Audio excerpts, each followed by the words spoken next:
வணக்கம். மாநில செய்திகள் வாசிப்பவர் ஜமீர் அக்தர்.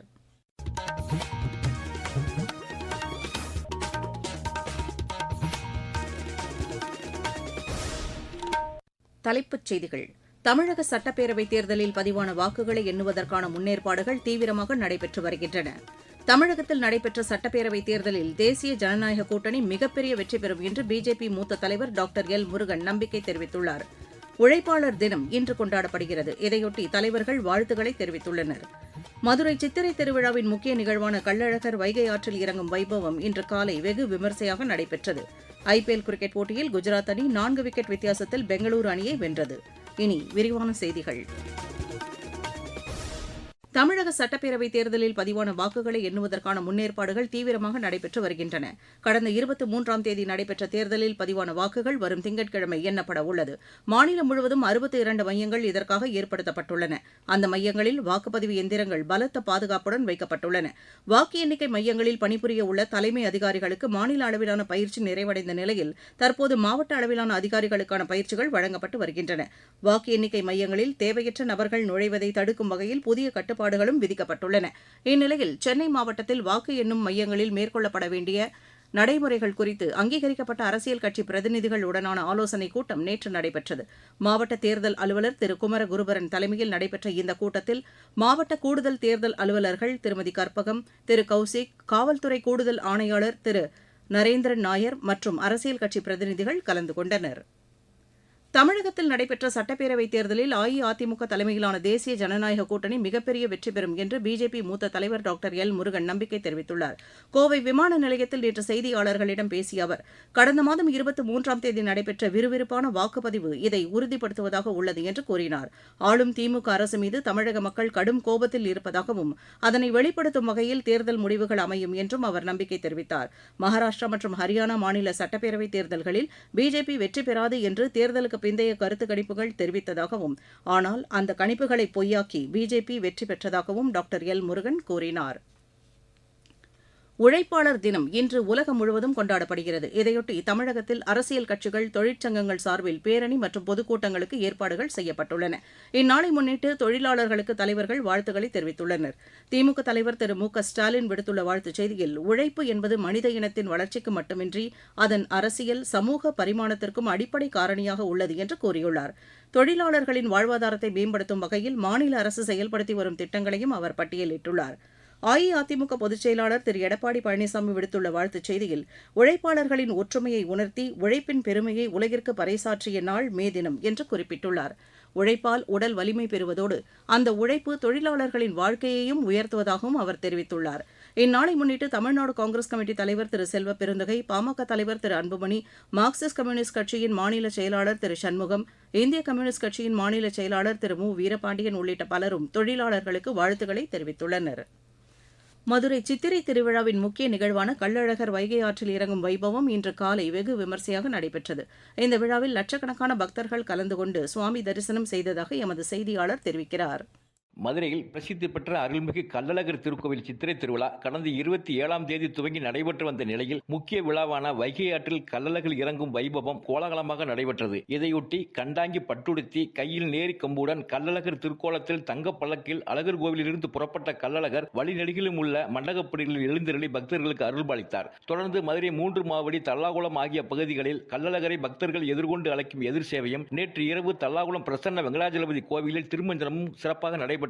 இதையடுத்து இன்று அதிகாலை ஸ்ரீவில்லிபுத்தூர் ஆண்டாள் சூடி கொடுத்த மாலையை ஏற்றுக்கொண்டு தங்க குதிரை வாகனத்தில் கள்ளழகர் தல்லாகுளம் கருப்பணசாமி சன்னதி எதிரில் வெட்டிவேர் மற்றும் 1000 பொன் சப்பரங்களில் எழுந்தருளினார். இதனைத் தொடர்ந்து பக்தர்கள் புடைசூழ கோவிந்தா கோஷம் விண்ணை முட்ட வைகைக்கரை வந்தடைந்த கள்ளழகரை அருள்மிகு வீரராக பெருமாள் எதிர்கொண்டு வரவேற்க தங்க குதிரையில் கள்ளழகர் வைகை ஆற்றில் இறங்கும் விழா இன்று காலை கோலாகலமாக நடைபெற்றது. அழகர் வைகை ஆற்றில் இறங்கும் நிகழ்ச்சியை காண தமிழகத்தின் பல்வேறு பகுதிகளில் இருந்தும் பக்தர்கள் நேற்று இரவே தல்லாகுளம் முதல் வைகை ஆறு வரை திரண்டு நின்றனர். மேலும் பக்தர்களுக்கு தேவையான குடிநீர் உள்ளிட்ட அடிப்படை வசதிகளை மாவட்ட நிர்வாகம் மற்றும் மாநகராட்சியினர் சிறப்பாக செய்திருந்தனர். 5000க்கும் மேற்பட்ட காவல்துறையினர் பலத்த பாதுகாப்பு பணியில் ஈடுபட்டிருந்ததுடன் முக்கிய இடங்களில் கண்காணிப்பு கேமராக்கள் பொருத்தியும் தீவிர கண்காணிப்பில் ஈடுபட்டனர். மதுரையிலிருந்து எஸ். ரகுராஜா. நீங்கள் கேட்டுக்கொண்டிருப்பது மாநில செய்தி அறிக்கை. மக்கள் தீர்ப்பு.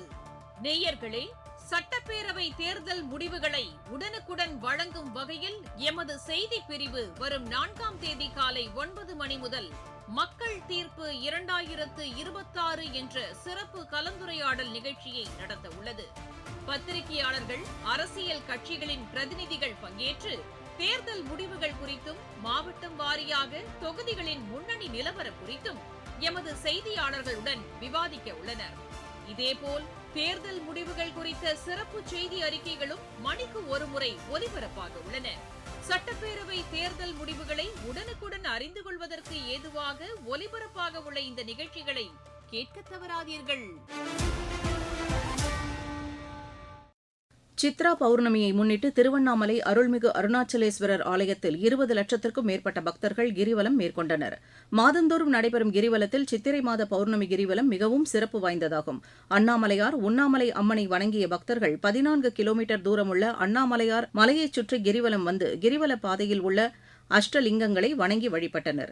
இந்த கிரிவலத்தில் பல்வேறு வெளிநாடுகளைச் சேர்ந்த பக்தர்களும், ஆந்திரா, கர்நாடகா, கேரளா, புதுச்சேரி மாநிலங்களைச் சேர்ந்த பக்தர்களும், மாநிலத்தின் பல்வேறு பகுதிகளிலிருந்து வந்த ஏராளமானோர் கலந்து கொண்டனர். இதனால் திருவண்ணாமலையில் காவல்துறையினர் விரிவான பாதுகாப்பு ஏற்பாடுகளை செய்திருந்தனர். பழனியில் நேற்று சூறாவளி காற்றுடன் கனமழை பெய்தபோது தற்காலிக கூரை சரிந்து விழுந்ததில் குழந்தைகள் உட்பட பல பக்தர்கள் காயமடைந்தனர். தஞ்சாவூர் மற்றும் விருதுநகர் மாவட்டத்தைச் சேர்ந்த இவர்கள் இடும்பன் குளத்தில் நீராடிவிட்டு முருகனை வழிபடச் சென்றபோது இந்த சம்பவம் நடைபெற்றது. காயமடைந்த 18 பேர் உடனடியாக மீட்கப்பட்டு பழனி அரசு மருத்துவமனைக்கு அனுப்பி வைக்கப்பட்டனர். விபத்து குறித்து காவல்துறையினர் விசாரணை நடத்தி வருகின்றனர். தமிழகத்தின் ஒரு சில இடங்களிலும் புதுச்சேரி மற்றும் காரைக்கால் பகுதிகளிலும் இன்று இடி, மின்னல் மற்றும் பலத்த காற்றுடன் லேசானது முதல் மிதமான மழை பெய்யக்கூடும் என்று சென்னை வானிலை ஆய்வு மையம் தெரிவித்துள்ளது. நீலகிரி, கோயம்புத்தூர், திருப்பூர், தேனி, ஈரோடு, சேலம், நாமக்கல், தருமபுரி, கிருஷ்ணகிரி, திருச்சி ஆகிய 10 மாவட்டங்களில் ஓரிரு இடங்களில் கனமழை பெய்யக்கூடும் என்று அறிவிக்கப்பட்டுள்ளது. வடக்கு ஆந்திர கடலோர பகுதிகள், அதனை ஒட்டிய மத்திய வங்கக்கடல் பகுதியில் சூறாவளி காற்று வீசக்கூடும் என்பதால் அந்த பகுதியின் மீன்பிடிக்கச் செல்ல வேண்டாம் என்று மீனவர்கள் அறிவுறுத்தப்பட்டுள்ளனர். இந்நிலையில் கொடைக்கானல் பகுதியில் பெய்து வரும் கனமழையால் வத்தலக்குண்டு பிரதான சாலையில் மச்சூர் அருகே நேற்றிரவு ராட்சத மரம் முறிந்து விழுந்ததில் சுமார் 1 மணி நேரம் போக்குவரத்து பாதிக்கப்பட்டது. தருமபுரி மாவட்டத்தில் கடந்த 2 வாரங்களாக கடுமையான வெயில் மக்களை வாட்டி வதைத்த நிலையில் நேற்று மாவட்டத்தின் பல்வேறு பகுதிகளில் பலத்த காற்றுடன் கனமழை பெய்தது. இதனால் வெப்பம் ஓரளவு தணிந்து காணப்பட்டது. இருவரிச் செய்திகள்.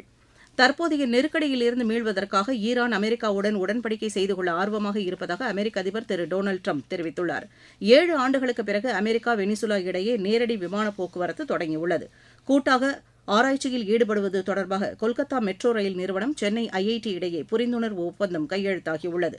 தரமான பொருட்களில் பொம்மைகளை உற்பத்தி செய்வது தொடர்பாக இந்திய தர நிர்ணய நிறுவனத்தின் சார்பில் கலந்துரையாடல் கூட்டம் கோயம்புத்தூரில் நேற்று நடைபெற்றது.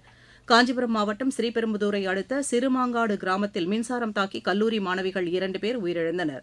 மயிலாடுதுறை மாவட்டம் கொள்ளிடம் அருகே குன்னம் கிராம குளத்தில் பொதுமக்களை அச்சுறுத்தி வந்த முதலையை வனத்துறையினர் பிடித்தனர். சித்ரா பௌர்ணமியை முன்னிட்டு விழுப்புரத்தில் இருந்து திருவண்ணாமலை வழியாக காட்பாடிக்கு 2 மார்க்கத்திலும் இன்றும் முன்பதிவில்லா சிறப்பு ரயில் இயக்கப்படுகின்றன. சரக்கு போக்குவரத்து சேவையில் தெற்கு ரயில்வேயின் சென்னை கோட்டம் 2025-26 நிதியாண்டில் இலக்கை மிஞ்சி வருவாய் ஈட்டியுள்ளது. நாமக்கல் மாவட்டம் ராசிபுரத்தில் அருள்மிகு கைலாசநாதர் திருக்கோவிலில் சித்திரை தேர் திருவிழா நேற்று வெகு விமரிசையாக நடைபெற்றது. விளையாட்டுச் செய்தி. IPL கிரிக்கெட் போட்டியில் குஜராத் அணி 4 விக்கெட் வித்தியாசத்தில் பெங்களூரு அணியை வென்றது. அகமதாபாத்தில் நேற்று நடைபெற்ற ஆட்டத்தில் முதலில் விளையாடிய பெங்களூரு அணி 19.2 ஓவரில் அனைத்து விக்கெட்டுகளையும் இழந்து 155 ரன் எடுத்தது. 156 ரன் எடுத்தால் வெற்றி என்ற இலக்குடன் பின்னர் விளையாடிய குஜராத் அணி 15.5 ஓவரில் 6 விக்கெட் இழப்புக்கு 158 ரன் எடுத்து வெற்றி பெற்றது. ஜெய்ப்பூரில் இன்று இரவு மணி 7:30க்கு நடைபெறும் ஆட்டத்தில் ராஜஸ்தான் அணி தில்லி அணியை எதிர்கொள்கிறது. மீண்டும் தலைப்புச் செய்திகள். தமிழக சட்டப்பேரவைத் தேர்தலில் பதிவான வாக்குகளை எண்ணுவதற்கான முன்னேற்பாடுகள் தீவிரமாக நடைபெற்று வருகின்றன. தமிழகத்தில் நடைபெற்ற சட்டப்பேரவைத் தேர்தலில் தேசிய ஜனநாயக கூட்டணி மிகப்பெரிய வெற்றி பெறும் என்று பிஜேபி மூத்த தலைவர் டாக்டர் எல். முருகன் நம்பிக்கை தெரிவித்துள்ளார்.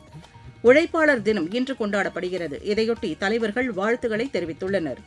மதுரை சித்திரை திருவிழாவின் முக்கிய நிகழ்வான கள்ளழகர் வைகை ஆற்றில் இறங்கும் வைபவம் இன்று காலை வெகு விமரிசையாக நடைபெற்றது. IPL கிரிக்கெட் போட்டியில் குஜராத் அணி 4 விக்கெட் வித்தியாசத்தில் பெங்களூரு அணியை வென்றது.